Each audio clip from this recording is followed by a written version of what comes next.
Coming up in the Bahamas tonight, the Bahamas prepares for Cuba to open up to the world. What do we need to do? The answer's ahead. The Bahamas Utilities Services and Allied Workers Union is at odds with the management of the Water and Sewage Corporation. Find out about what coming up in the Bahamas tonight. And BTC making history on the island of Bimini. We'll tell you how now in the Bahamas tonight, the national report, which starts right now. Now in HD.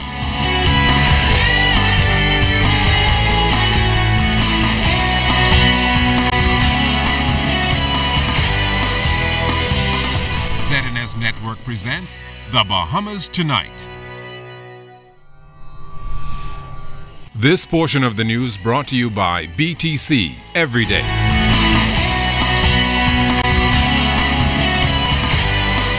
There's a new chapter in U.S.-Cuba ties, and tonight we find out what this means for the Bahamas. Good evening, everyone. I'm Candino Knowles. And I'm Charisma Robinson. Today, U.S. President Barack Obama announced a new Cuba policy which relaxes restrictions and sanctions on that island nation. This no doubt paves the way for the embargo that has lasted some 54 years to be lifted. During a recent CARICOM meeting in Cuba, which was attended by the nation's chief, Caribbean leaders urged the United States to take that bold step. Our Clint Watson spoke with top government officials on what this could mean for the Bahamas.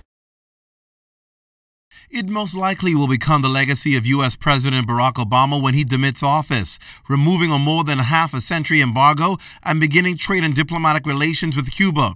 It's what the world has been waiting for, and repeated calls for CARICOM leaders at the recent CARICOM-Cuba summit in Havana 2 weeks ago echoed the same sentiments. Wednesday, President Obama announced the loosening of restrictions and the process to begin lifting the embargo. Prime Minister the Right Honorable Perry Christie says no doubt this is good news, as our relationship with Cuba will only be strengthened. And while in his view there is nothing we should be threatened about, he did say the move should not be treated lightly. It ought to be a serious concern for the Bahamas. Cuba has always been an extraordinary destination of interest to people who travel. And therefore the people of the world will have a particular interest in going to Cuba. And that's why, whilst we were there, in my speech to the Caribbean prime ministers and to the Cuban officials, including the Cuban government officials who were there, I spoke about multi-destination tourism. People who come to the Bahamas and would wish to go to Cuba, people who come to Cuba and would wish to come to the Bahamas, because we're so close to each other and because we have easy transportation between the two countries. Tourism Minister Obi Wilcombe says the Bahamas has been preparing for this unprecedented move, and while he agrees it will take greater focus, he also believes it is a joint effort to ensure the Bahamas can sustain its tourism product. We expect there to be the mystique factor. Millions would want to get to Cuba to see what's going on now. But in the ratings in the Caribbean right now, you know, it's the Dominican Republic, Puerto Rico, Cuba, Jamaica, and the Bahamas. So Cuba's already in play now and expect that to increase. We have to improve our product.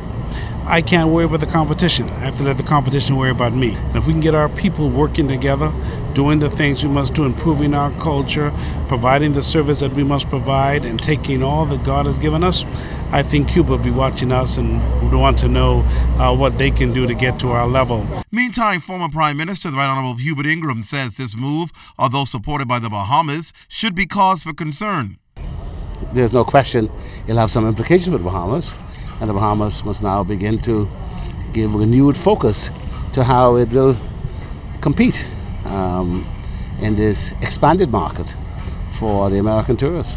Hopefully, the Bahamas' share of the market will not be identical to the share of the market that Cuba will attract. But we now have two major resorts in the Bahamas that have to be filled, and so there are significant potential economic consequences for arising from the United States decision this morning. President Obama and Raul Castro have reportedly been in talks to come up with the agreement. The U.S. and Cuba are expected to both open embassies to begin to facilitate business, trade, and commerce, particularly banking. But no doubt the attention will be on travel, as the mystery of Cuba is top on many travelers' agenda. We have to solve the issues in this country because we are going at being the best little country in the world, notwithstanding the fact that Cuba will emerge as a major power in the region. Clint Watson, ZNS Network News. Well, following U.S. President Barack Obama's historical announcement of opening a new chapter in U.S.-Cuba relations, Minister of Foreign Affairs and Immigration Minister Fred Mitchell is calling this a step in the right direction. He also believes this would assist the Bahamas in the area of illegal migration. One of the arguments advanced by the Cuban government is that the policy of the United States government, which causes certain tensions in the relationship, which made it difficult to lawfully migrate to Cuba, from Cuba to the United States.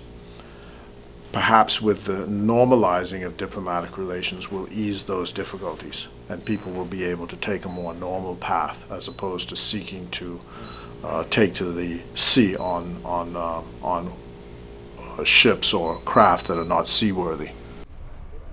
Scores of disgruntled workers from the Water and Sewage Corporation could be seen outside of its Thompson Boulevard offices wearing placards expressing great displeasure with how management is handling a number of industrial matters, including the dismissal of an employee and the payment of shift premium and holiday pay for one of its members. President of the Bahamas Utilities Services and Allied Workers Union, Dwayne Wood, says the union is at its wits' end with management as the issues have been long ongoing.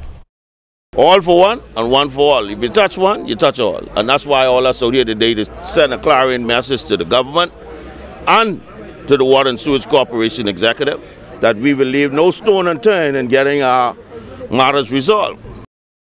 ZNS News attempted to speak with the corporation's general manager, Gan Laville, to get his take on the matter, but he says he will do so privately. Joining in solidarity with the union was President of the National Congress of Trade Unions, John Pinder, who called on government to do right by these hard-working employees. It's these workers that cause us to have running waters in our homes and cause us to be able to use our sewer.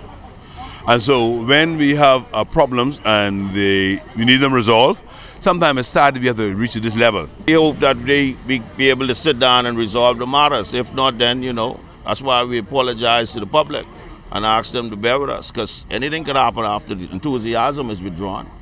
This segment of the news is brought to you by Shell Quality Fuels.